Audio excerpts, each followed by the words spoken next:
ina shi ana bugu ne. Ina jin ka, ina sauraron ka malam biyu. Ubangiji Allah ya ƙara ƙara da sauƙi cikin ƙasar mu Najeriya. Malam biyu muna jin daɗin irin ku wallahi don kuna yawan mutane a duniya waɗanda ke muke nema. Ni babu abin da kace ni tuwo da ƙwarya. In ga wallahi sa'in shinkafa ya dawo jika cikin ƙasar mu ta Najeriya ta. Ai ko ta mutala ma ya dawo mun gode ma Allah. Kai dai tsaya ko dai jika da. To, wai din ma, amma ina wani wannan sababi da ke faruwa a ƙasar nan. Abinci ya zama abin da ya zama gol shinkafa. Wallahi. Kai, Allah ne ya gyara kai. Amin. Allah ya kawo mana sauƙin rayuwa. Amin.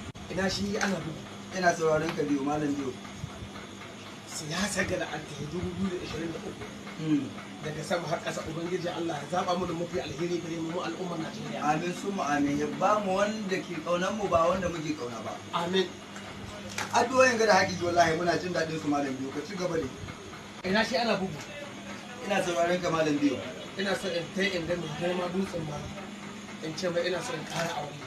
Allah a cikin masoyin talakawan kedi kenan. Wallahi kamar ku Allah ya ja da zamanin sa kamar rabon. In je wurin Sardaunan Gwandu. Dan sarki Yusuf Haruna kira shi ma an gaya mishi ina son ƙara aure.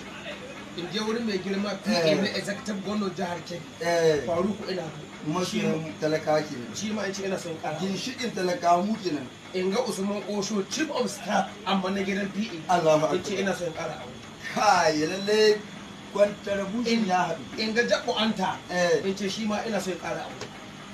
A kai bikinka babban biki da ai saman jiki da Wallahi mun. in ga uwar ɗaki na da ta Zainabu Allah babu shinkafa yan mara fa a kai sheki in ce ran shi ina son ki min kayan lehi Allah ita ma an faɗa mata. Aya In ga matan mai girma dutsen bari gaba ɗai Hajiya Nasare Hajiya Sa'aratu Kyauta Hajiya Fatima su ma in shaida musu in ce aure nika so in ƙara. aure ya tabbata kenan gari ka. Amma kamin a kai can ina shi ana bugu yake. Ina sauraron ka malam biyu. Shin da ni ma aka hura? Da dan ga kuma na. What?